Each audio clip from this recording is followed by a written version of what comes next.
думали, что он неудачник, который не умеет колдовать. Но оказалось, что он волшебник с безграничной магией. Сейбл был бездомным неудачником, который ничего не помнил о своем прошлом. Но его жизнь изменилась, когда однажды к нему подошла таинственная женщина. Она посмотрела в его блестящие загадочные глаза, которые доказывали, что он обладает магией, и сказала, что отведет его туда, где ему место. Она отвела его в Королевскую академию магии, где студенты изучают магию, чтобы стать волшебниками и ведьмами. Прошло 3 года с тех пор, как он поступил сюда, и сейчас он самый глупый студент в истории академии, который не может нормально произнести ни одного заклинания. Он получает вызов от директора, и когда он приходит в ее кабинет, то видит там низкорослую блондинку-ведьму. Ведьма начинает злиться, потому что ее не пускают в кабинет, но заметив Себа, она превращает свой посох в топор и направляет его на его шею. Она говорит ему, чтобы он закричал, потому что тогда директор точно придет и спасет его. Внезапно появляется директор-зверочеловек по имени Холдем и противостоит ведьме. Холдем обезоруживает ведьму и отбрасывает ее посох, который, ударившись о землю, возвращается в свою первоначальную форму. Сёп решает поднять его для нее. И ведьма, и волк пугаются, увидев это. Холдем отталкивает его и бросает посох в ведьму, которая плачет, видя, что с ее верным напарником так обращаются. Внезапно дверь за ними открывается, и выходит директор Альбус, чтобы узнать, из-за чего весь этот шум. Она потрясена, увидев эту жалкую ведьму, которую она знает как Лув Кристус, и спрашивает, как, черт возьми, она здесь оказалась. Альбус впускает всех и говорит Себу, что его отправляют в далекое место для специальной подготовки, потому что она считает, что в академии он не сможет стать лучше. Альбус начинает рассказывать о долгой и кровопролитной войне между ведьмами и церковью, которая закончилась всего 5 лет назад. После войны Север, включая королевство, в котором они живут, принял магию и ведьм. На юге же к ним по-прежнему враждебно относятся, и там регулярно происходят охоты на ведьм. Причина, по которой Север принял магию, это более короткая и интенсивная война, которая произошла 10 лет назад. Очень могущественный человек по имени Злой Волшебник 13 распространил учение о магии в королевстве Виния и возглавил войну, чтобы создать мир, в котором ведьм и волшебников не преследуют. Альбус не согласился с его методами, и в конце концов она убила его. Однако она считает, что нынешнее принятие магии на Севере – это заслуга волшебника 13, который сделал магию более распространенной. С другой стороны, на юге ведьмам приходится нелегко, поэтому она решила построить там деревню для ведьм. Она хочет, чтобы Сёп и другие студенты доказали всем, что они не опасны и могут жить как обычные люди. Если через 3 года они не произведут впечатление на местные власти, то все забудут о магии и академии. Лу признает, что у Альбуса хороший план, и она добровольно соглашается стать ведьмой, которая будет управлять деревней. Альбус пытается убедить ее, что у них есть другой учитель, но Лу отвечает, что не будет сотрудничать с академией, если ей не разрешат посещать деревню. Альбус уже в отчаянии, и тогда Лу говорит, что будет работать только в том случае, если ей разрешат прочитать гримуар Зеро, первую в мире книгу о магии. Альбус отвечает, что это запрещенная книга, которая может уничтожить мир, и Лу не может ее читать.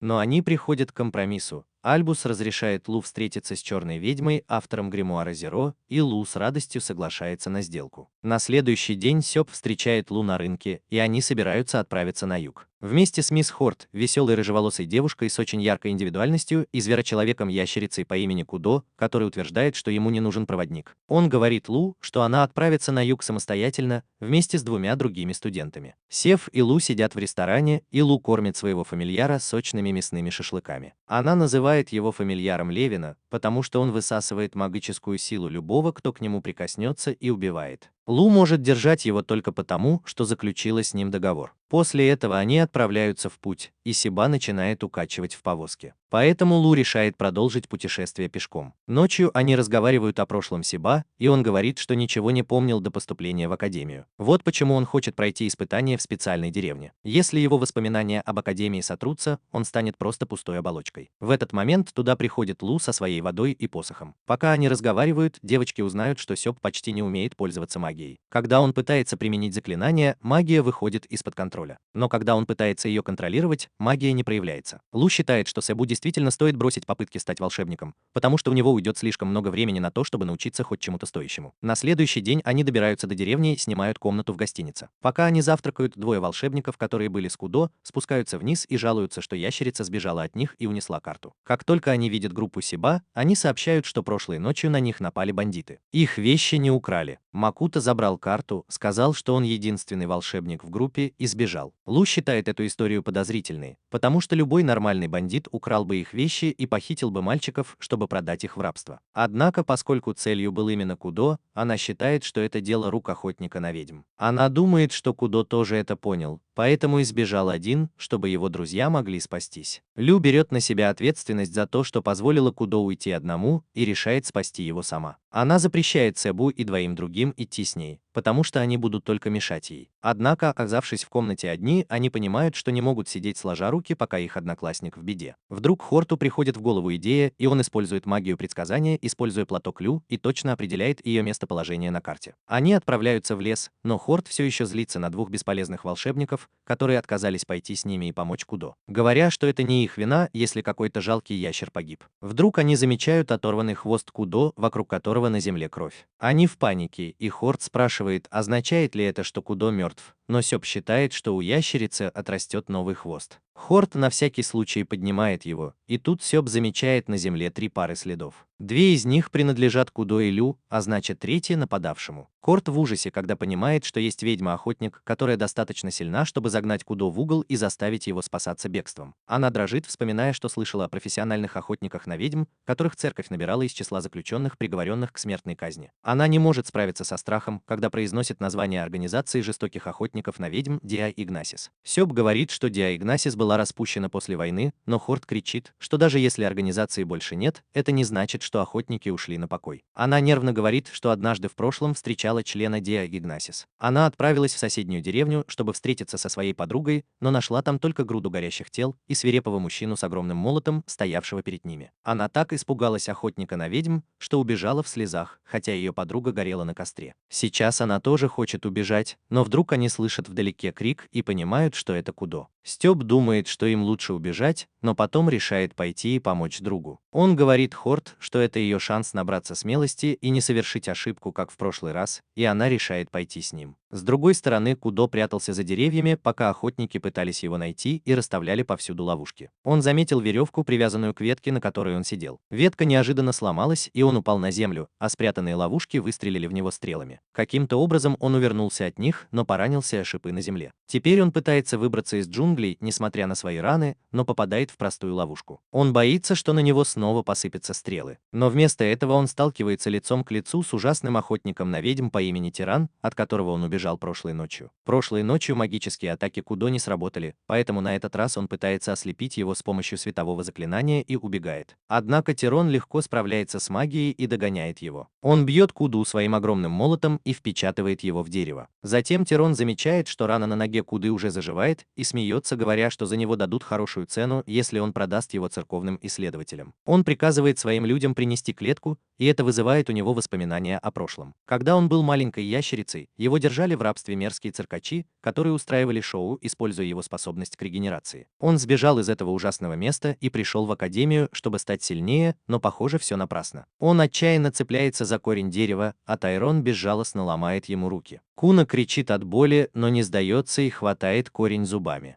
Тайрон собирается прикончить его, но вдруг дерево рядом с ним разлетается на куски. Охотник оглядывается и видит Луз, сидящую на ветке. Она приказывает своему посоху атаковать мужчину, и тот превращается в черную челюсть. Тайрон отбивается молотом, а потом начинает потеть, спрашивая, не легендарный ли это посох Лудина. Лу подтверждает и говорит, что она 300-летняя ведьма рассвета, а сейчас еще и учительница ящерицы, которую он пытался убить. Тайрон в замешательстве атакует дерево, на котором она стоит, но это не помогает. Лу атакует его своим посохом и демонстрирует свою силу, в одно мгновение срубая несколько деревьев. Тайрон понимает, что обречен, когда вдалеке слышатся голоса Сиба и Хорда. Лу велит им бежать, но уже слишком поздно, и Тайрон настигает их. Сёб отталкивает Хорда в сторону и падает. Тайрон душит Сиба, и Хорт узнает в нем того самого страшного человека, который убил ее друга, и замирает от ужаса. Лау подходит к охотнику и говорит, что если он убьет ее ученицу, она тут же убьет его. Он предлагает ей сделку и просит бросить посох и сдаться ему в обмен на жизнь ее учеников.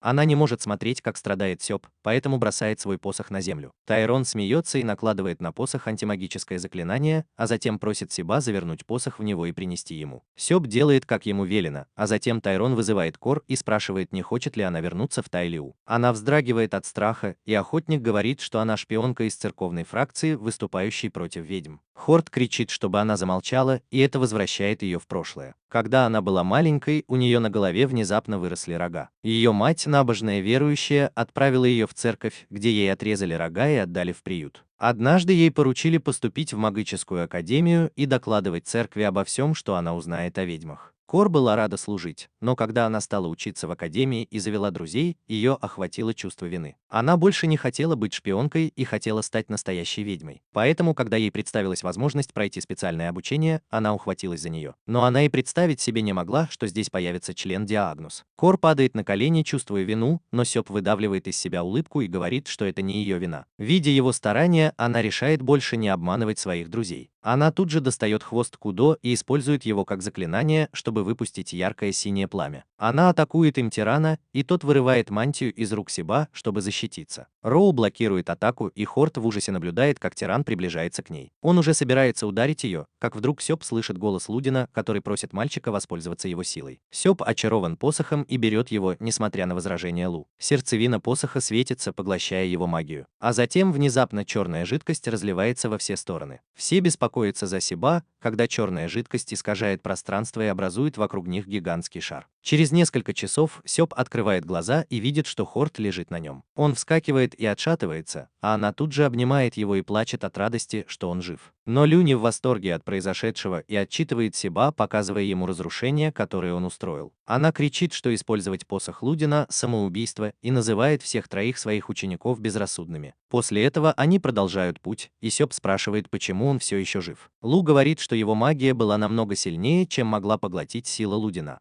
Все остальные в шоке, а Лу считает, что у Сиба практически бесконечная магия, поэтому ему так трудно пользоваться ею как обычным волшебником. Затем Лю говорит Кудо, что на этот раз он пойдет с ними, и когда тот пытается отказаться, она забирается на него, пока он не сдается. Он говорит, что должен хотя бы найти и пришить свой хвост, но Хорт отвечает, что использовала его как подношение, и он выходит из себя. Ночью Сэп и Хорт пьют кофе на улице, а Лу и Куда отдыхают в гостинице. Она снимает шляпу и прикасается к рогам Сэба, рассказывая ему историю своего детства. В детстве все говорили, что рога доказывают, что Хорт – дитя демона, но только сейчас она узнала от Лю, что в ее жилах течет кровь зверолюдей. Зверолюди появляются, когда ведьма наделяет воина силой зверя. Но если и воины ведьмы умирают, сила передается по наследству, как это случилось с ней.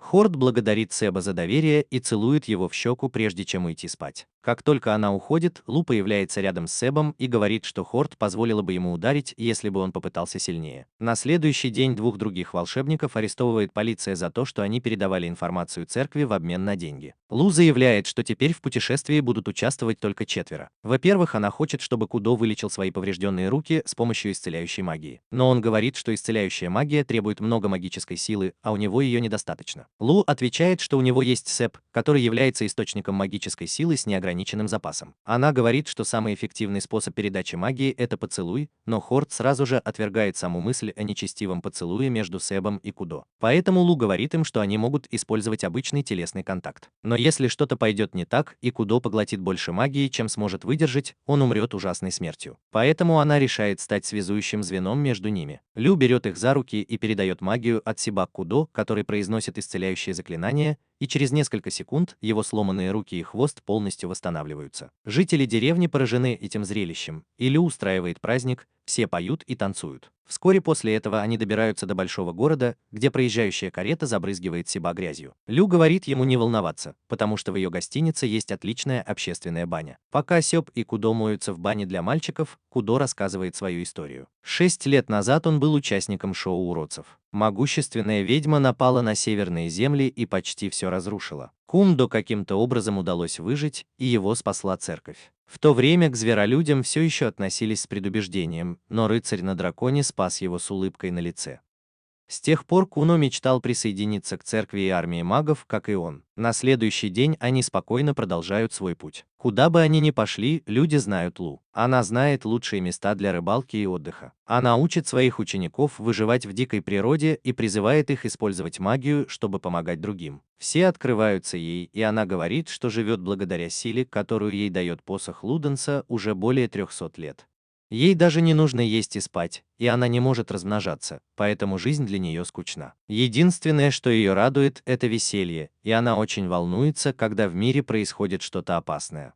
Однажды к ним подбегает мальчик и говорит, что им нельзя выходить на улицу. Он хватает Лу за руку и ведет всех в дупло дерева, где с помощью заклинания создает невидимый барьер, который отлично их скрывает, но не заглушает звуки. Внезапно появляется зверочеловек-тигр и зовет мальчика. Он угрожает переломать кости его другу, если тот не выйдет. Зверочеловек слышит, как бьются сердца людей, спрятавшихся в дупле дерева, и замахивается на них мечом. Барьер разрушается, и мальчик вываливается из него. Сёп и его друзья бросаются за ним, чтобы защитить, но наемник-зверочеловек говорит, что против него нельзя использовать магию, потому что он убьет их раньше, чем они успеют произнести заклинание. Внезапно он замечает кого-то позади себя и оборачивается, чтобы увидеть, как Лу нападает на него. Зверочеловек парирует ее атаку, и она отпрыгивает на ветку дерева, приказывая своим ученикам бежать. Они слушаются ее, и когда Лу спрашивает наемника, не собирается ли он их преследовать, тот отвечает, что повернуться к ней спиной – это самоубийство. Он, кажется, очень хорошо осведомлен о программе персонал Лудина и о деревне ведьм, что раздражает Лю. Наемник отступает, понимая, что не сможет победить ее, и говорит ей, чтобы она немедленно шла в деревню, потому что ее ученикам может грозить опасность. В это время Сёп, Хорт и Кудо благополучно приводят мальчика в деревенскую церковь, где их встречает священник по имени Дэн с завязанными глазами. Мальчик говорит Дэну, что эти трое спасли его, и спрашивает, не волшебники ли они. Сёп в замешательстве спрашивает, откуда он это знает, и священник отвечает, что все в деревне знают, что они здесь. Затем Сёп спрашивает его о зверолюдях-тиграх, которые на них напали, и Дэн говорит, что зверолюд по имени Джохай – наемник, который охраняет деревню от имени ведьмы, и советует ученикам бежать отсюда, потому что это опасно. Он объясняет, что 2 года назад ведьма, которая жила здесь, внезапно сдалась захватчикам, даже не вступив в бой. Захватчица-ведьма взяла под свой контроль эту территорию, и с тех пор никто не может ей противостоять. Сёп вдруг понимает, что двое из учеников специальной группы были арестованы за донос на церковь.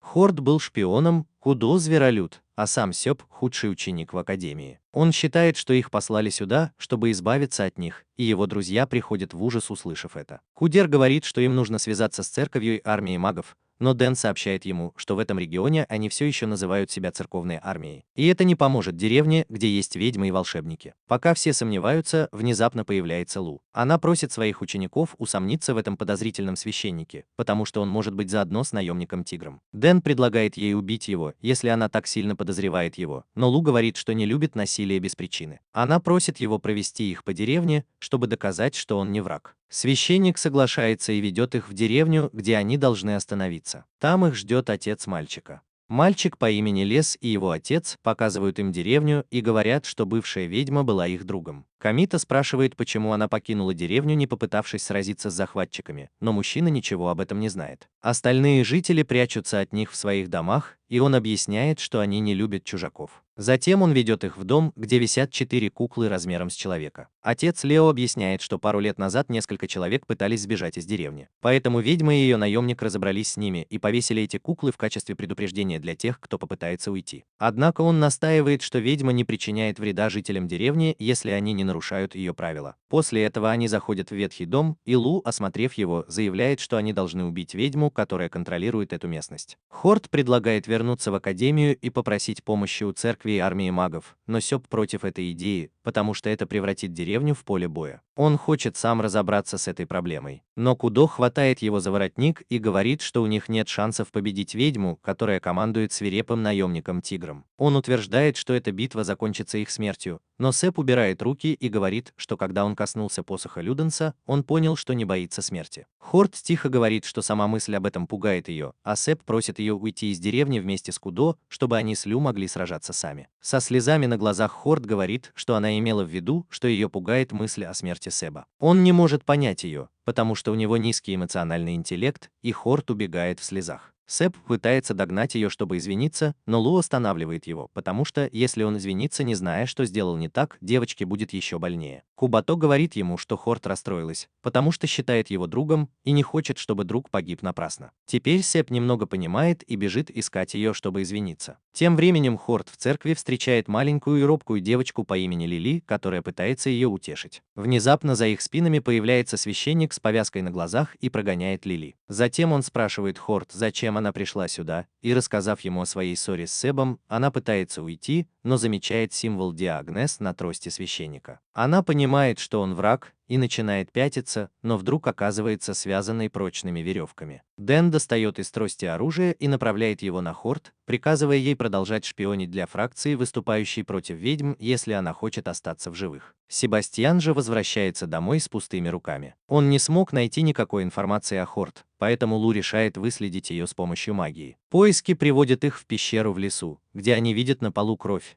и Лу чувствует магический след нескольких человек внутри пещеры. Куно хочет отступить, потому что это ловушка, но Лу считает, что если ведьма этого региона хочет их принять, то она пригласит их сама. Она использует свой посох, чтобы почувствовать и обезвредить все ловушки в пещере, но Кудо все еще не готов сражаться. Лу пытается его разозлить, напоминая, что он собирается вступить в армию церкви и магов, которые не боятся сражаться с противниками, которые сильнее их. На самом деле их лидер однажды победил и приручил дракона, который разрушил все его королевство. Она спрашивает Кудо, хочет ли он быть таким же, как он, или выйти из боя, и он выбирает второй вариант. Он выбегает из пещеры, но встречает Йохая, который предлагает ему присоединиться к нему, потому что это поможет ему стать сильнее. В ответ Кудо спрашивает Йохая о крови в пещере и требует сказать, что он сделал с Хорт. Йохай просто смеется и говорит, что он съел девушку, и она была очень вкусной. Это приводит Кудо в ярость. Он краснеет и синеет от злости и говорит тигру, что обязательно убьет его. В пещере Сёб использует магию света, чтобы осветить пространство, но не может контролировать свою силу, и Лу почти ослепляет его светом. Наконец ему удается взять заклинание под контроль, но Лу еще долго ворчит на него. Она говорит, что любая ведьма захочет такого ученика, как он, с бесконечной силой, и это внезапно вызывает у Себа какие-то забытые воспоминания. Он падает на колени, когда вспоминает, но тут же встает. Лу говорит ему, что он может вернуться, потому что идти дальше опасно для него, но он готов встретиться с опасностью, чтобы спасти своего друга. Внезапно из двери в глубине пещеры к Себу тянутся щупальца и хватают его. Лу пытается помочь ему, но у нее отбирают посох. Дэн тут же появляется и заталкивает Лу в комнату к Себу. Когда дверь закрывается, Дэн говорит Лу, что она должна была убить его, как только заподозрила. Сёб встает и видит перед собой другую ведьму. Она излучает успокаивающий голубой свет, и Сёб узнает в ней ведьму, которая спасла его от одиночества. Ведьма зовет его, говоря, что она очень долго его ждала. Сёб нетерпеливо спрашивает, кто она такая,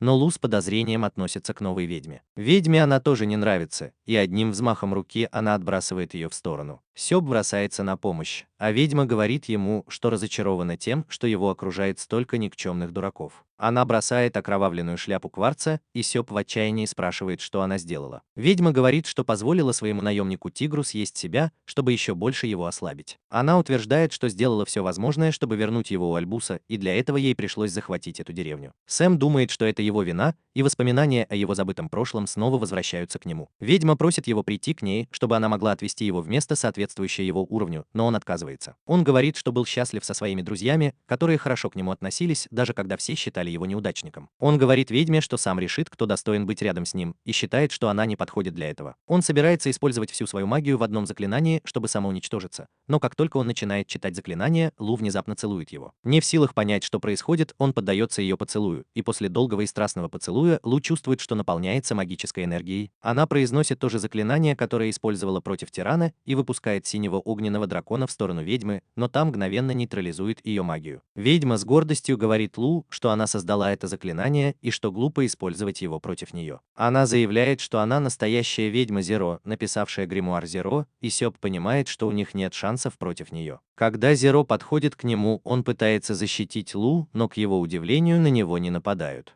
Вместо этого по пещере разлетаются конфетти. Зеро тычет Себу в нос, говоря, что с сегодняшнего дня она будет следить за его тренировками. Он все такой же бестолковый, и теперь даже Лу начала хвалить Зеро. Степ выглядит ошарашенным, и она говорит ему, что это было испытание, и он его прошел. Вдруг к ним подбегает Хорт, и Себастьян с облегчением видит, что с ней все в порядке. Она звонит ему и говорит, что их приезд в деревню был тщательно спланированным испытанием, и все жители деревни в этом участвовали. Священник с завязанными глазами тоже ее проверял и просил остаться шпионкой, но она плюнула ему в лицо, и извращенцу это понравилось. Тут появляется Даан и дает ей пощечину за то, что она говорит о нем гадости. Он возвращает Лу зрение и спрашивает, знала ли она, что это было испытание. испытания. Лу отвечает, что было очевидно, что все подстроено, потому что дом, в котором они остановились, был слишком чистым и хорошо обставленным, учитывая, что его забросили 2 года назад. В это время туда приходит Йода с Кудо, который тоже прошел испытание. Кудо рад видеть своих друзей живыми и бежит обнять их. Ночью жители деревни устраивают вечеринку для волшебников и ведьм, которые прошли испытание. После вечеринки Зеро еще раз поздравляет 3 студентов, и Хорд спрашивает, почему она так старалась их завалить. Она отвечает, что поскольку у них есть большой потенциал, ей нужно было проверить, есть ли у них характер, соответствующий их способностям. Она утверждает, что если они раскроют свой потенциал, а потом встанут на путь зла, это приведет к катастрофе. Зеро говорит Хорд, что у нее есть талант, который через несколько десятилетий сделает ее равной директору Альбусу. Что касается Кудо, Зеро считает, что если он будет развивать свою магию исцеления, то сможет даже стать бессмертным. Она утверждает, что пик силы Сиба даже ей не виден. Зеро говорит, что благодаря своей безграничной магической силе Сёб может жить веками. И если он будет развивать свою магию, то для него не будет ничего невозможного. Однако она добавляет, что если они не будут тренироваться, то так и останутся третьесортными магами. Зеро объясняет, что им нужно открыть свои уникальные лавки в деревне, чтобы жители могли легко обратиться к ним за помощью. Она хочет рассказать ему больше, но тут тигр и священник прерывают ее лекцию, принося еду. После этого 3 учеников идут домой, и вдруг Кудо видит на ночном небе человека верхом на драконе, и его голова светится белым светом, когда он узнает рыцаря, спасшего ему жизнь. Он рассказывает друзьям о рыцаре, и они тут же бегут ему навстречу. Рыцарь верхом на драконе приземляется в деревне, и оказывается, что он здесь, чтобы передать письма 3 ученикам. Когда Сёб и его друзья открывают письмо, они узнают, что теперь могут свободно использовать свою магию. Все шокированы, даже рыцарь на драконе, который понимает, что это разрешение вступить в бой с антиколдовской фракцией. После этого они возвращаются домой, и Лу закатывает истерику, потому что тоже хотела увидеть дракона вблизи. И это, возможно, ее единственный шанс, потому что она собирается отправиться в путешествие. Студенты расстроены, услышав это, но Лу говорит, что никуда не уедет, пока не прочитает все книги, которые написал Зеро, а на это, скорее всего, уйдет много времени. Все рады это слышать, и они спешат обнять ее. Позже, когда Лу и Зеро остаются одни, Лу спрашивает ее о том, что ее магия слабеет, и беспокоится, что она может попытаться заполучить Сиба под свое крыло, чтобы украсть его магию. Зеро рассказывает ей историю о ведьме, которая убила мать Сиба на его глазах и пыталась украсть его силу. Она мгновенно умерла от передозировки магии, и этот случай оставил глубокий эмоциональный шрам на душе Сиба. В результате он запечатал свои воспоминания и с тех пор бесконечно страдал. Поэтому, когда Зеро нашла его, она решила отправить его в академию, чтобы дать ему второй шанс в жизни. Однако она позвала его сюда, чтобы присматривать за ним, если его сила выйдет из-под контроля. Лу спрашивает Зеро, по какому праву она пытается контролировать жизнь Сиба, и она отвечает, что он ее племянник. Это шокирует Лу, потому что единственным братом Зеро был печально известный волшебник номер 13, который украл у нее жениха и стал причиной разрушительной войны. Зеро признается, что этот же выдающийся волшебник – отец Сиба. Прошло 2 месяца с тех пор, как произошел этот инцидент, и 3 студентов теперь работают в своих магазинах. Корт работает фрилансером, выполняя различные заказы для жителей деревни. Кудо использует свою целительную магию и работает ассистентом в клинике. Тем временем Сёб управляет магазином магии и снабжает всех, кому нужна магия. Его самые большие клиенты – это 2 его друга, которые близки к оргазму, когда получают его магическую силу. Сёб остается дома, в то время как его друзья уходят на службу, и пока он размышляет о том, как ему привыкнуть к этой жизни, в дом входит Лу. Они с Луганцем завтракают с Себом, и она набрасывается на него за то, что он замкнулся в себе. Он говорит, что ему нужно оставаться дома на случай, если кому-то понадобится магия, и вдобавок ко всему он еще и готовит, убирает и стирает. Он утверждает, что чувствует себя опустошенным, если не занимается домашними делами, и очень жалеет мальчика. Она забирается на стул, чтобы обнять его, и ее объятия странным образом успокаивают ее. Она думает, что ему нужен кто-то, кто научил бы его быть человеком. Затем она решает для разнообразия отослать его из дома и просит принести ей немного чайных листьев. По дороге он забегает к Лео и говорит ему, что собирается найти немного чайных листьев. Мальчик утверждает, что знает, где растут чайные листья, и ведет Сиба в лес. Сёб не уверен, стоит ли ему углубляться в лес без защиты, но Лео убегает сам. Сёб в конце концов находит его, прячущегося на вершине дерева, и просит спуститься. Лаос приносит свои извинения, потому что он просто лгал ему, чтобы выглядеть крутым, а теперь забыл дорогу домой. Сёб начинает утешать его, и тут мышь начинает грызть его штаны. Лаос сразу же узнает в мышке одну из домашних любимец Лили и говорит, что они должны последовать за ней, чтобы выбраться в лес. Так что они с Себом бегут за мышками и вскоре прибывают в церковь. Леос находит свою маму, которая ждет его дома, и она сердито тащит его домой. Тем временем Дэн появляется позади Сиба, излучая убийственную ауру. Он приглашает его в церковь, и там его встречает девушка Лили. Дэн просит ее снять капюшон, но она отказывается, потому что не хочет пугать гостя. Священник не слушает ее и силой срывает капюшон. Лили смущена, потому что ее истинный облик мышиного народца открылся перед Себом, но Дэн говорит ей перестать суетиться и приготовить еду для гостя. У Лили низкая самооценка, потому что она из мышиного народца, но, похоже, Себ даже не понимает, в чем проблема. Лили приносит ему немного еды, и Дэн ругает Себа за то, что тот пошел в лес, не зная об опасностях. Он говорит ему, что найдет его возле дома Ноля, но также советует почаще выходить в деревню и жить как нормальный человек. После этого Сёп уходит и встречает Хорт. Она удивлена, увидев его на улице, и помогает ему умыться после вкусного обеда.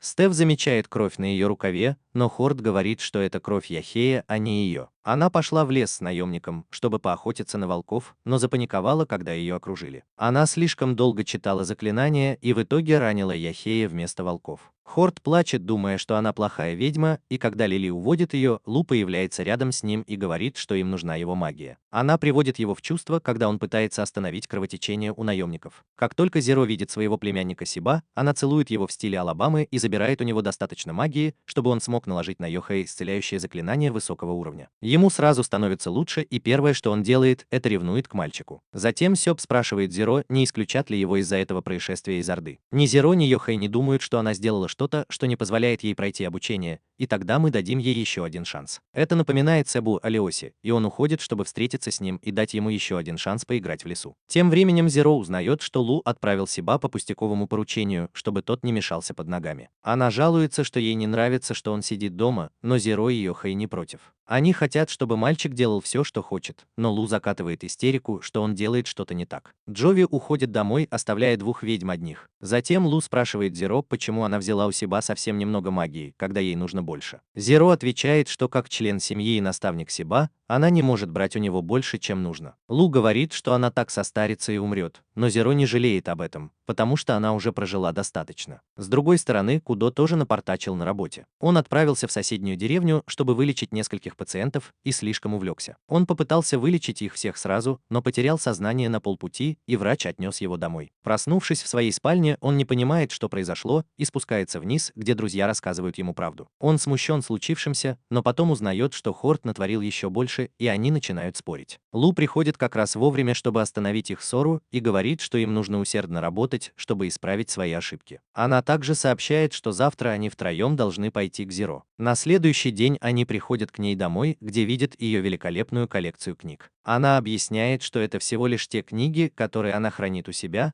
а самые важные находятся в запретной библиотеке на севере. Хорт очень хочет побывать в библиотеке, но Куда говорит, что это невозможно. После войны со злой ведьмой на севере появилось много демонических монстров, и там до сих пор небезопасно. Зеро подтверждает это, и даже Сёп отказывается от планов Хорта посетить библиотеку. Хорт пытается убедить их, что с безграничной магией Себа, ее атакующими заклинаниями и целительными способностями Куды они будут непобедимы. Куда просто отвечает, что не может доверять ведьме, которая атакует своих товарищей по команде. Когда он это говорит, Зеро становится серьезной и говорит Курту, что у нее есть для нее особое задание, и пока она не научится отменять свои заклинания, она не вернется домой. Она тащит девочку за собой, а Сёп находит интересную книгу. На улице Зеро заставляет Хорта атаковать ее и ждет, что она отменит заклинание в последний момент. Заклинание Хорта почти настигло ее, но она успела вовремя его отменить, и Зеро сказала, что пока этого достаточно. Она велела Хорту потренироваться, используя тоже заклинание высокого уровня, чтобы зажечь свечи у нее дома. Хорт пожаловался, что у него недостаточно магии, и Зеро использовала столько же магии, сколько и он, но результат был намного лучше. Зеро отчитала его за то, что он не пробует новые способы использования магии, и тут она упала в обморок от истощения. Студенты сразу подбежали к ней, и Сёп попытался передать ей магию, взявшись за руки. Это не сработало, и он предложил поцеловать ее как вчера, но Зеро сказала, что это не обязательно. Она встала, все еще шатаясь от слабости, и сказала, что хорошая еда быстро поставит ее на ноги. Она снова упала, но Сёп подхватил ее, и это напомнило Зеро о ее брате, волшебнике 13. Он отвел ее в комнату и снова попытался поделиться с ней магией, но ничего не вышло. Сёп был в замешательстве, но Зеро сказала, что если захочет, то высосет из него всю магию. Но тут он заметил, что ее глаза – точная копия его глаз. Сёп спросил, знает ли она случайно его мать. Зеро ответила, что нет, но сказала, что знала его отца. Сёп никогда раньше не думал, что у него есть отец, но прежде чем он успел спросить об этом Зеро, она указала на книгу, которую он взял в библиотеке. Сёб сказал, что взял ее, чтобы помочь ему собирать лекарственные травы, а Зеро сказала, что ему будет трудно ее расшифровать из-за ужасного почерка. Он просто отвечает, что почерк у него очень похож, и он может его разобрать. Зеро говорит, что книгу написал отец Сиба. Она утверждает, что он был непревзойденным гением, и в книге могут быть секреты, которые сможет разгадать только Сёб. В этот момент прибегает Йохэй с едой и благодарит Сиба за компанию. Он извиняется, что не может дать ей магию, и Зеро решает сказать ему кое-что важное. Она говорит, что он и его друзья здесь, чтобы стать магами, но если он не хочет быть волшебником и предпочитает оставаться поставщиком магии, то ему здесь не место. Вскоре после этого Сёб и Лео заходят в лес, и хотя он сначала растерялся, но быстро приходит в себя и с помощью книги собирает нужные травы. Они замечают тушу оленя, а потом поляну с красными цветами, которые им нужны для сбора. Пока Лео радуется находке, Сёб чувствует чье-то зловещее присутствие. Он оглядывается и видит пульсирующий комок мышц с торчащими из него шипами. Он говорит Лео, чтобы тот пригнулся, но уже поздно, и комок с огромной силой выпускает шипы. Стеф получает лишь несколько порезов, но обернувшись, видит, что Лео пронзен шипом. Стеф в панике, увидев, что мальчик тяжело ранен. Он хочет его вылечить, но поскольку раньше у него никогда не получалось использовать исцеляющее заклинание, он решает немедленно отвезти его в деревню. Сёб хромает, неся Лео, который теряет сознание от боли. Когда Лео теряет сознание, Сёб проклинает себя за то, что не умеет исцелять. Он умоляет кого-нибудь помочь ему, и вдруг слышит голос Лу. Сёб поднимает голову и видит, что Лу общается с ним с помощью птицы, созданной с помощью магии. Она говорит ему, что нужно идти дальше, потому что Зеро направляется в лес, и если он поторопится, то сможет спасти мальчика. Сёб встает и идет в сторону деревни, молясь, чтобы успеть вовремя. Внезапно туда приходит Зеро и ее наемник. Сёб извиняется, что не смог вылечить мальчика, но Йохэй говорит, что он и так сделал все, что мог. В этот момент появляется Лу, и Зеро просит ее поделиться с мальчиком кровью, чтобы спасти его жизнь. Лу разрезает себе запястье, и из него хлещет красный фонтан, а затем Зеро использует свою исцеляющую силу, чтобы спасти Лаоса. Вскоре они добираются до больницы. Лу потеряла сознание от потери крови, а Зеро от использования слишком большого количества магии. Кубанов обработал их раны и сказал Себу перестать плакать, но тот не может сдержать слез. Он рассказывает всем о странном монстре, с которым сражался, и Лу говорит, что это один из демонических монстров, созданных демонами для мучений людей. Странный монстр притворяется добычей, а затем нападает на свою жертву, выпуская шипы, которые через некоторое время превращаются в новых монстров. Зеро считает, что демонический монстр должен быть только на севере, и если он появился так далеко на юге, значит его сюда специально привезли. Она отправляет Йоуи на разведку, но как только он открывает дверь, то видит Халдема, который пришел с внезапной проверкой. Двое зверолюдей идут в церковь и обсуждают детали с Дэном. Холдем говорит, что до него дошли слухи о том, что кто-то ловит монстров и продает их, и присутствие одного из них в лесу это подтверждает. Дэн решает взять с собой Лили и исследовать монстра, а Йоуи тоже собирается пойти в соседние деревни, чтобы предупредить их. Поскольку оба сильных воина покидают деревню, Холдем думает, что безопасность деревни будет под угрозой. Поэтому Йоуи просит его остаться и защищать деревню вместо них, и он неохотно соглашается. Внезапно в комнату врывается Зеро и говорит Йоуи, что она пойдет с ним. Он пытается убедить ее отказаться, ссылаясь на то, что у нее мало магии, но в конце концов она его начальница. Вскоре Холдем добирается до больницы и рассказывает студентам все, что привело к тому, что он стал отвечать за безопасность деревни. Рассказав им все, он просит их вернуться домой и остается наедине с Лу. Лу подозревает, что Холдем появился как раз в тот момент, когда обнаружили монстра, но он говорит ей, что это просто совпадение. Потому что, если бы он хотел уничтожить деревню, он бы уже это сделал. Затем он спрашивает ее, не может ли она сама что-нибудь сделать с монстром, потому что знает, что его хозяйка всегда полагалась только на ее помощь. Лу вспоминает Сирену, хозяйку Халдема, которая была ее близкой подругой. Сирена погибла, защищая людей, и Лу уверена, что она попросила бы ее спасти деревню, о которой мечтала. Она решает принять задание, но спрашивает Холдена, что ей за это будет. Он отвечает, что попросит Альбуса дать ей доступ к гримуару Зеро, и Лу с радостью соглашается. Тем временем Сёб говорит своим друзьям, что сегодня он узнал, что должен усердно учиться, чтобы стать волшебником. И поэтому ему нужно, чтобы они научили его заклинаниям в обмен на пополнение запаса магии. Кубида и Хорд не возражают, а Хорд даже просит его пополнить ее запас магии поцелуем, но Сёб, как всегда, не понимает, чего она хочет, и отвергает ее просьбу. В этот момент приходит Холден и говорит, что проводит его до гостиницы, где он сможет отдохнуть. Он пытается вести себя непринужденно и говорит, что не пойдет в гостиницу с девушкой,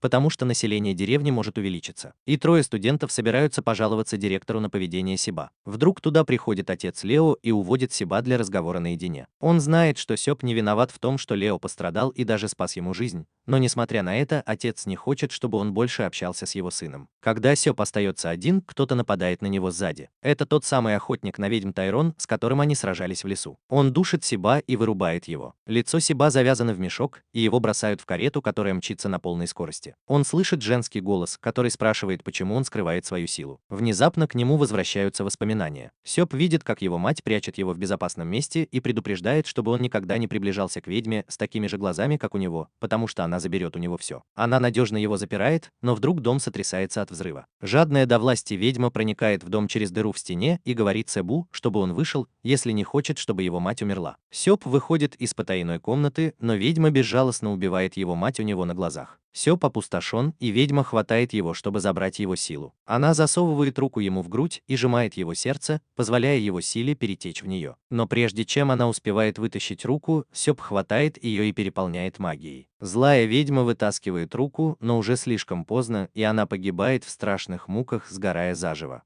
Сёб кричит, когда видит эти воспоминания, но тут тиран снимает маску и бьет его, чтобы он замолчал. Он усмехается, говоря, что на этот раз ему приказано взять Сиба живым, чтобы он не смог ему навредить. Вдруг они слышат, что кто-то приближается, и видят, что это Хорд и Кудо, которые едут на повозке, хотя не могут управлять лошадьми. Они спрыгивают с повозки, прежде чем она опрокидывается, и останавливаются прямо перед похищенным Себом. Они в ужасе, увидев здесь тирана, но Кудо понимает, что им нужно сразиться с ним, чтобы спасти Сиба. Он отрубает тирану хвост и отдает его ошарашенной толпе, которая использует его как подношение и выпускает мощное синее пламя в тирана. Она делает это без заклинания, и у него не хватает времени, чтобы отразить ее атаку. Мало того, контроль Корта улучшился, и она сжигает веревки, которыми связан Сёб, не причиняя ему вреда. Тиран готовится к бою, но тут Сёб внезапно хватает его за руку и говорит, чтобы он не двигался, иначе он умрет. Лу тем временем в лесу расправляется с демоническим монстром. Она использует свой посох, и он тут же распространяется во все стороны. Она собирает все части монстра, прежде чем проглотить их. Лу довольна проделанной работой, но тут она встречает мужчину, который весь распух от укусов диких пчел.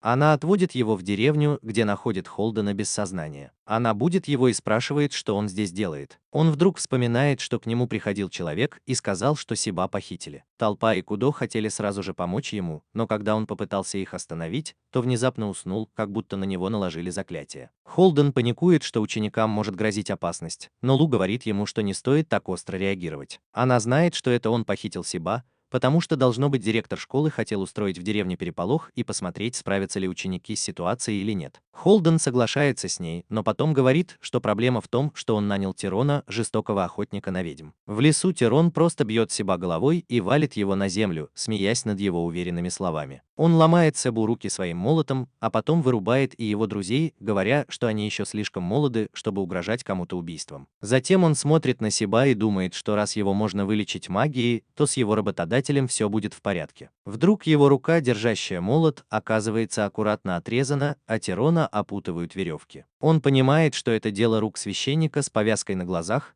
но уверен, что тот видел, как он уходил из деревни. Дэн выходит из укрытия и говорит, что вернулся, потому что мыши Лили предупредили его о вторжении. Он выключает все фонари, а затем, когда луна скрывается за облаками, становится достаточно темно, чтобы он снял повязку с глаз, которая скрывает его невероятно чувствительные глаза. У Дэна глаза волшебника, и он отрезает Тирону обе ноги, говоря, что это не страшно, потому что его можно вылечить магией. Тирон сдается, и вскоре туда приходят Зеро и Йохай, потому что чувствуют, что Дэн превратит нападавшего в фарш. Вскоре туда приходят Холден и Лу. Холден удивлен, что Тирон в одиночку справился с 3 студентами, а Зеро спрашивает, какое у него отношение к преступнику. Холден писает в штаны и прячется за Лу, а Зеро говорит, что его жизнь зависит от ответа. Все отправляются в подземелье под церковью, и Холден говорит, что Тайрону было поручено привести одного студента из деревни живым, если он хочет избавиться от судимости. Лу понимает, что на этот раз будет оцениваться способность деревни защитить студентов. Все винят Холдена в его некомпетентности, но Зеро считает, считает, что это испытание выявило слабую защиту деревни. Йоли и Дэн думают, что эта ситуация возникла только потому, что им пришлось столкнуться с монстром, а у их деревни не хватает сил для борьбы. Йоли считает, что они вполне могут защитить свою деревню, но когда они пытаются помочь другим деревням, это становится проблемой. Зеро знает, что они не могут бросить другие деревни, иначе репутация их деревни ведьм упадет. Холден предлагает ей идею и говорит Зеро, что она может использовать Тайрона, если ей нужна дополнительная сила для борьбы. Тайрон говорит, что это не входило в сделку, но Холден отвечает, что он уже провалил сделку, и если он хочет жить, то должен делать, как она говорит. Зеро соглашается с этим предложением, но на следующий день, когда она рассказывает об этом студентам, Хорт возражает изо всех сил. Она считает, что Тайрон может предать их в любой момент, и его нужно казнить. Зеро говорит ей, что это нормально, если она хочет отомстить, но она просто продолжит цикл ненависти между ведьмами и обычными людьми. Она объясняет, что Тайрон совершил много грехов, но ему дают шанс искупить их, защищая деревню. Лиу говорит, что тиран убил много невинных людей, но Дэн отвечает, что когда он работал в церкви, он тоже убивал всех, кого ему приказывали, и неважно, кем они были. Лиу добавляет, что ее подчиненные тоже убили много ведьм, и это значит, что ее тоже нужно казнить. Суд возражает, что это не так, и под давлением со всех сторон она решает отменить свое прошение о казни тирана. Вместо этого она хочет, чтобы он жил под постоянным присмотром Йохи и решает следить за ним, когда они будут работать снаружи. На следующий день Холден покидает деревню и предлагает Лу пойти с ним в запретную библиотеку на севере. Она отказывается, говоря, что сейчас ее больше интересует, как растут ее ученики, чем гримуар Зеро. Она возвращается домой и узнает, что Сёб рассказал Хорт о том, что к нему вернулись воспоминания. Он объясняет, что это ужасные воспоминания, и он не чувствует, что вспомнил их естественным образом. Сёб говорит, что даже с воспоминаниями он все еще не чувствует себя полноценным человеком, потому что не понимает человеческих эмоций. Он рассказывает, что Лу сказала ему, что Хорт влюблена в него, и девушка краснеет от смущения. Сёб, однако, не понимает, что значит любить кого-то, и отчаянно хочет это узнать. Хорт говорит, что человек, которого ты любишь, особенный, и Сёб говорит, что она тоже особенная для него. Она отвечает, что это не значит, что он ее любит, и решает дать ему еще несколько подсказок. Пока Сёб думает об этом, он вспоминает моменты, проведенные с Лу, и говорит, что, возможно, она ему действительно нравится больше. Хорт чувствует себя разбитым, но все равно просит Сиба довериться ей, если ему нужен совет. Затем она просит его наполнить ее магией. Но когда он собирается это сделать, в его памяти всплывает воспоминание о том, как ведьма умерла от передозировки магии. Он вздрагивает и говорит Хорту, что не может дать ей магию, а затем убегает в ноль. Он волнуется, когда заходит в ее дом, но быстро успокаивается, когда садится пить чай. Сёб говорит ей, что его воспоминания вернулись без причины, но Ноль считает, что это произошло из-за того, что его жизнь была в опасности. Она рада, что его не так сильно потрясли тяжелые воспоминания, и говорит, что это потому, что он больше не пустая оболочка. Она успокаивает Сиба, говоря, что он должен противостоять этим тяжелым воспоминаниям и победить их, если хочет стать достаточно сильным, чтобы защитить всех. Затем Сёб говорит ей, что его мать велела ему держаться подальше от ведьмы с такими же глазами, как у него. Ноль улыбается, и ее глаза светятся, когда она раскрывает тайну их одинаковых глаз. Она говорит, что ее брат, волшебник 13, был ее единственным родственником,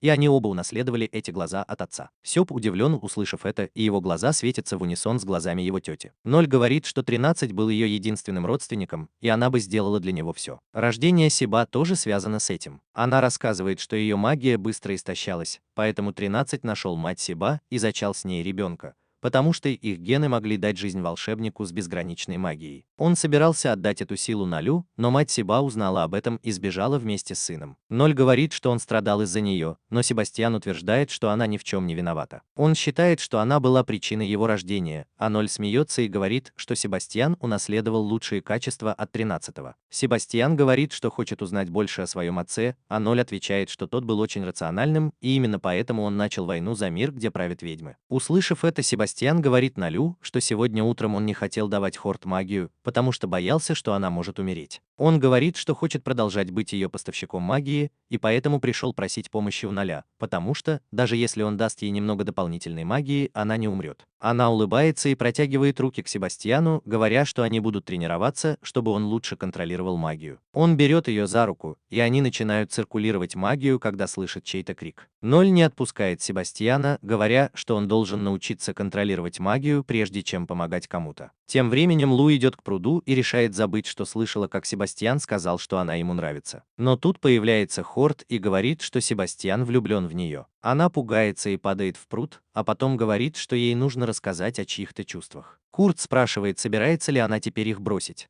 потому что ведьмы сбегают, если их ученики влюбляются в них. Лу подтверждает это, но когда Курт обнимает ее и просит не уходить, она обещает, что никуда не уйдет, пока не закончится специальная подготовка. Вдруг они слышат крик Кудо, доносящийся из больницы. Они быстро добираются до больницы и видят, что там началась драка. Кудо ранен, а Тайрон удерживает парня, которого Лю спас в лесу прошлой ночью. Хорд говорит ему отпустить парня, и он подчиняется, но парень тут же хватает осколок стекла и бросается на Лу, который просто вырубает его люденсом. Позже парня связывают, и Кудо говорит, что его, вероятно, послала церковь, чтобы устроить здесь беспорядки. Вдруг туда заходит женщина и просит Кудо не говорить так, будто вся церковь зло. Лу узнает в рыжеволосой девушке учительницу из деревни, которая пришла сюда, чтобы принести обед для пациентов. Она дает Тайрону его обед и даже дает один без сознания лежащему парню. Сердобольная П – это парень, которого прислали сюда бессердечные экстремисты, но Лу считает, что он был просто приманкой, чтобы посмотреть, как они отреагируют на враждебность. Пока Кудо, Лу и Хорд обсуждают, что делать с парнем, сердобольная подходит к Тайрону и пытается научить его хорошим манерам за столом. Ему все равно, потому что единственное, что ему нужно, это убивать свои цели. Сердобольная говорит ему перестать вести себя здесь как гангстер, потому что никто в деревне его не боится. Он пытается проверить это на ней, но Лу быстро направляет на него оружие, и он отступает, несмотря на то, что сердобольная говорит, что это несерьезно. Она может пойти с Тайроном и показать ему деревню, а вскоре после их ухода туда приходит Йохай. Он решает отменить свои планы попыткам нападавшего, увидев, что это всего лишь мальчишка. И Кудо набрасывается на него, говоря, что не стоит пытать преступников, даже если они взрослые. Йои не видит смысла спорить и говорит, что оставит мальчика с Дэном, который выбьет из него информацию своими методами. Хорд говорит, что священник действительно может использовать словесные пытки, но тут что-то летит в ее сторону, и она в последний момент блокирует это. Это был Дэн, который недоволен, что она снова говорит о нем за его спиной. Затем он замечает, что мальчик давно проснулся и все слышал. Мальчик открывает глаза и бросается на него. Дэн просто хватает его за шею и прижимает к кровати. Он переворачивает его и садится сверху, говоря, что он должен признать свое положение. Затем он просит Лу сделать в комнате потемнее, и она использует силу своего посоха, чтобы стало темно, как ночью. Дэн снимает повязку с глаза и смотрит прямо на мальчика, говоря, что сейчас он задаст несколько вопросов, и если тот будет лгать, он это поймет. Он спрашивает мальчика, один ли он, и придет ли кто-нибудь его спасать. Дэн может определить по едва заметным движениям лицевых мышц, когда мальчик лжет, а когда говорит правду. Затем он говорит Лю и Йохию, что они не получили много информации от мальчика. Однако Лю считает, что если вместе с мальчиком прислали монстра, значит в этом замешан кто-то очень влиятельный в церкви. А поскольку главный злодей должен использовать более сильных пешек, чем мальчик, которого он только что прислал, значит в деревне что-то происходит. И они должны это выяснить, чтобы обезопасить жителей. Порт слушает их разговор и недовольна тем, что взрослые все решают сами. Она бесцельно бродит по деревне и решает зайти в школу, где видит шокирующую картину: Тирин учит детей плести корзины. Она спрашивает вредную, что происходит, и та отвечает, что Тирон делает ловушки для ловли рыбы. Она говорит, что он просто большой ребенок, который пытается ее напугать при каждом удобном случае. Когда Хорд видит, как Тирин играет с детьми, в ее памяти всплывают воспоминания о том, как он убил ее друга, и она чувствует себя растерянной и обиженной. Она не хочет оставлять убийцу вроде него наедине со студентами, поэтому решает присматривать за ним. Но студенты его не боятся, и сердечная говорит, что учит их не бояться ничего без веской причины. С другой стороны, Кудо получает сообщение от мыши Лили о том, что перевод мальчика на север отложен. Он смеется над этим и решает куда-нибудь его отвезти. По дороге мальчик жалуется, что это был его шанс умереть как герой и войти в историю, потому что он считает, что ведьмы и зверолюди – злые монстры, которых нужно истребить. Кудо злится на него, но все равно ведет в церковь, где они едят приготовленную Лили еду. Мальчик удивляется, но когда Кудо снимает с Лили капюшон и показывает, что она девочка-мышка, он пугается. Лили извиняется за обман, и он чувствует себя неловко из-за того, что грубо с ней разговаривал. Затем Кудо отводит его в комнату, чтобы он отдохнул, и мальчик понимает, что в церкви ему солгали о зверолюдях. Позже той же ночью Сёп показывает, чему научился. Теперь он может использовать заклинание света и даже одновременно менять его форму. Его друзья впечатлены и тоже пробуют менять форму света. Затем Сёп просит Лу одолжить ему посох Люденса, потому что хочет провести эксперимент. Она с радостью одалживает его. Но Сёп признается, что она ему нравится, и он хочет на ней жениться, что застает 300-летнюю, а значит незаконную простолюдинку врасплох. Суд говорит ему, что он торопится, и Флу просит его забыть об этом, но она просто набрасывается на него с обвинениями. На следующее утро мальчик по имени Кэти видит сон о том, как церковь промыла ему мозги и превратила в оружие против ведьм. Он просыпается от этого ужасного сна, когда Хорд приходит пригласить его на рыбалку с деревенскими детьми. Когда они идут к реке, Кэдди спрашивает Хорд, как она может доверять такому человеку, как тиран, и она отвечает, что доверие нужно заслужить, и она пока не доверяет тиранну. Тем не менее, она готова дать Кэти шанс и попросить его не причинять никому вреда, если у них не будет возможности защититься. Внезапно у него в животе громко урчит, но в отличие от остальных, Кэти, кажется, что-то скрывает. С другой стороны, Сёб будет Люка, который очень встревожен, когда видит его в комнате. Но Сёб хочет только провести эксперимент, о котором он говорил ей вчера. Он приготовил волшебное зелье, используя знания из книги, написанной 13-м. Лу не может прочитать ни одной буквы в книге, и она потрясена, узнав, что Сёб может ее прочесть. Но когда он говорит ей, что книгу написал его отец, она все понимает. Она потрясена тем, что Сёб знает, что его отец 13-й, и ему все равно, что его отец был самым большим злодеем столетия. Сёб говорит, что главное это то, что он нашел способ добавить магию в зелье из книги, и что зелье, которое он создал, восстанавливает магию волшебника. Он капает каплю на сердцевину посоха, и оно сразу же начинает светиться магией. Посох берет пробирку из рук Себа и выпивает все зелье, а потом начинает танцевать, показывая, что он доволен. Лу прикасается к посоху и понимает, что он накопил столько же магии, сколько у двух ведьм, и Сёб удивлен, потому что он сдерживал свою силу, когда готовил зелье. Он решает уйти, чтобы приготовить еще зелий, но перед уходом пытается поцеловать Лу. Она смущена его попытками и говорит ему, чтобы он убирался, пока она пойдет проведать Кэти. Тем временем Кэти с Хортом и остальными наблюдает, как дети играют в реке. Тайрон вспоминает свое детство, когда отец издевался над ним, и как он научился делать ловушки, чтобы выжить, будучи охотником. Один мерзкий дворянин нанял его, чтобы он делал ловушки для охоты на сбежавших рабов, но потом Дэн и его люди убили дворянина и заставили Тайрона присоединиться к Диа Агнес. Он возвращается к реальности, когда туда приходит Хартфул, и они обсуждают, почему она пришла в деревню ведьм, хотя ее родной город был разрушен северной ведьмой. Она идет играть со своими учениками в реке, и пока Хорт спрашивает охотницу на ведьм, не влюбилась ли она в учительницу, они замечают, что Кэти идет к реке как зомби. Тайрон чувствует опасность и говорит всем держаться подальше от Кэти, у которой вдруг начинает раздуваться живот, и из него появляется огромная челюсть. Тайрон тут же встает между монстром и Хартфул и отталкивает Кэдди. Он пытается ударить монстра, но Кэти выпускает из спины острые лезвия и отрубает ему руку. Тайрон хватает Хартфул и выпрыгивает из реки, пока монстр снова не напал на них. Хорт использует магию сна, чтобы остановить монстра, но это не действует, и у монстра начинают появляться новые челюсти. Тайрон понимает, что Кэти привела сюда не одного монстра, а целую армию.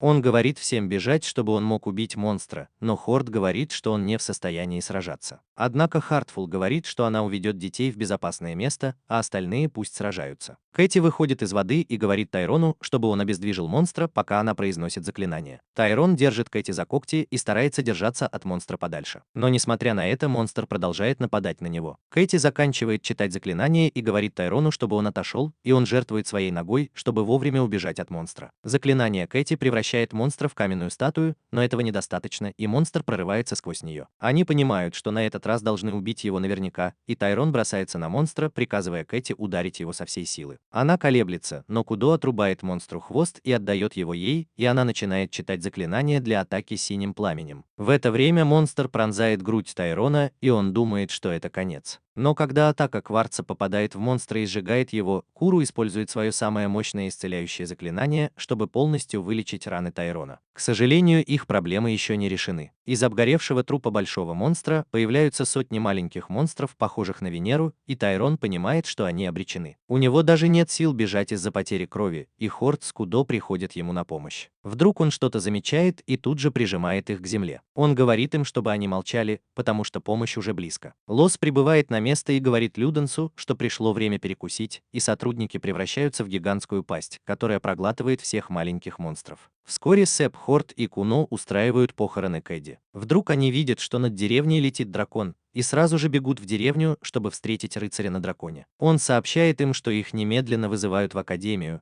потому что деревня может стать полем битвы в любой момент. Они сразу же отправляются в Зеро за объяснениями. Кубута и Хорт говорят, что им нужна любая помощь, если деревня станет зоной боевых действий, но Зеро говорит, что если они не вернутся в академию, их исключат. Сёб заявляет, что в таком случае он хотел бы бросить учебу, чтобы помочь в войне. Он знает, что они, как ведьмы и волшебники, не могут атаковать первыми, даже если на них нападут, поэтому единственный способ сражаться – это ловушки. Сёб говорит, что он установит ловушки, которые будут захватывать людей, не убивая их, и быстро закончит войну. Зеро спрашивает, как он это сделает, и он показывает ей волшебное зелье, которое он приготовил. Она удивляется и говорит, что если он сможет закончить войну раньше из-за зелья, она позволит ему закончить учебу, а не исключит его. В этот момент в комнату врывается Лу и заявляет, что это отличная возможность провести выпускной экзамен для студентов. Зеро говорит, что это дело Академии, а не ее, но Лу жалуется, что если они отправят студентов обратно, она тоже уедет. Однако она хочет остаться и защищать деревню, поэтому устраивает истерику и умоляет Зеро позволить всем остаться здесь и сражаться. Зеро соглашается обсудить это с Альбусом, и Лу тут же начинает смеяться, предвкушая забавную войну. Зеро отправляет Альбусу сообщение с новыми подробностями, и ее впечатляет идея выиграть войну без потерь. Более того, она хочет использовать эту войну, чтобы унизить противников ведьм на глазах у всего мира. Она отправляет Холдену сообщение, чтобы тот привел войска, и сообщает союзникам, что деревня нуждается в их помощи. Тем временем в деревне Корт пробует волшебное зелье Сиба,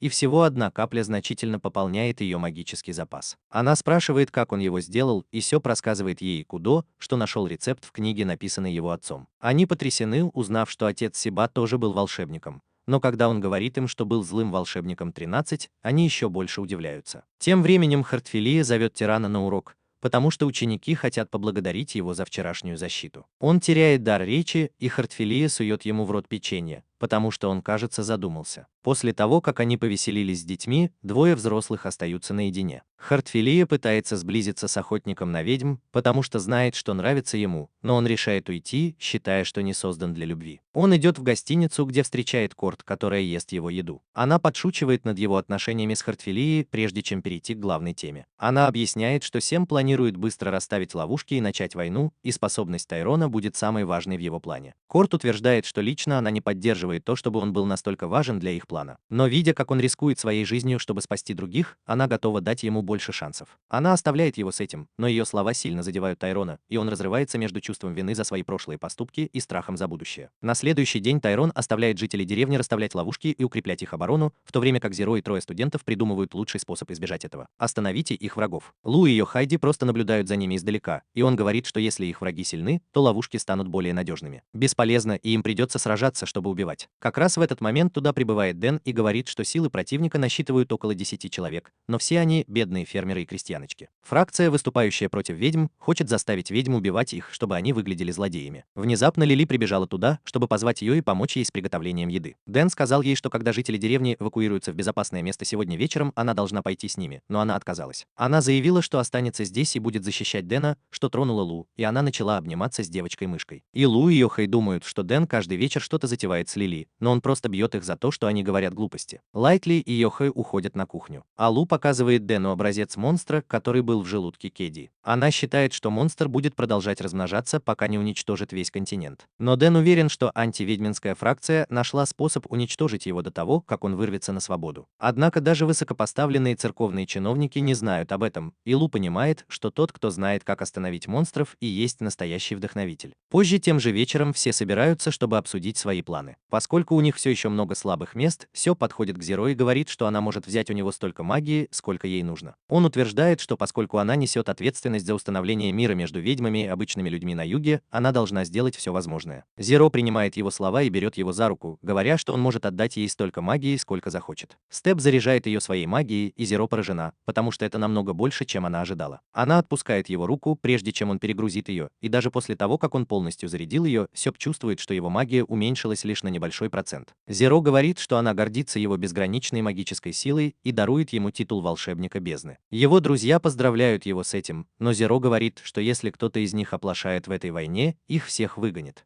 Тем временем Лю отправляется на разведку вражеских сил и обнаруживает, что они сильнее, чем предполагалось изначально. Они не только хорошо экипированы, но и с ними зверолюди и даже одержимый демоном монстр. Она думает, что теперь битва будет еще интереснее. Вскоре армия прибывает в лес возле деревни. Внезапно на них нападают огромные дикие крысы, подчиняющиеся Лили, и они решают сменить маршрут. Но выбранный ими путь был полон ловушек, и как только одна из них сработала, острые нити перерезали руки и ноги всех солдат в округе. Все закричали от боли, и тут с неба полился зеленый дождь, который сразу же исцелил раненых.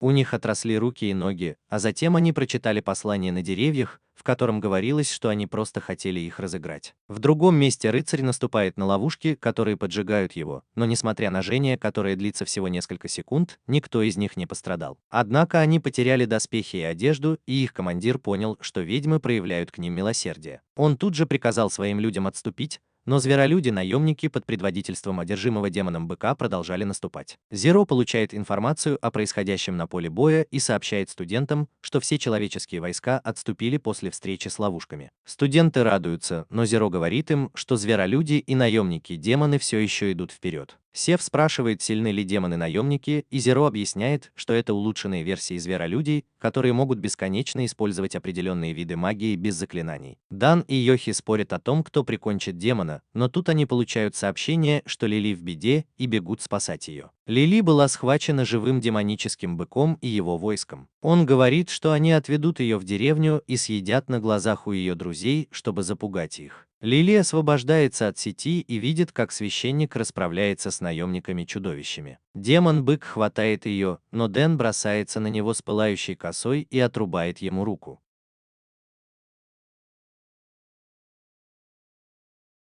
Лили прячется за Дэном, и демон-бык замечает, что, несмотря на его силу, рана не затягивается. Дэн говорит ему, что он обладает силой не только священника, но и волшебника, поэтому рана не заживет. Демон-бык отрывает себе оставшуюся руку и мгновенно ее регенерирует. В этот момент появляется Йои, убивая всех наемников-чудовищ на своем пути и проливая повсюду кровь. Но демон-бык использует свою силу на мертвых друзьях, и они тут же оживают.